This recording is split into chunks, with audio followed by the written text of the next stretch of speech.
মিরপুর টেস্টে বাংলাদেশ কার বিপক্ষে খেলছে? পাকিস্তান?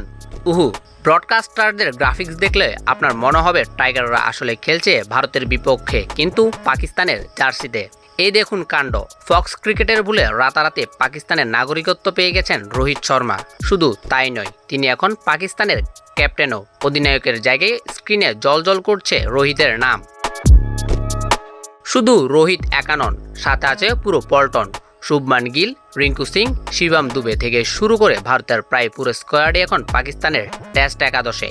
7 সেকেন্ডের এই ভুল যেন ক্রিকেট বিশ্বকে উলটপালট করে দিয়েছে।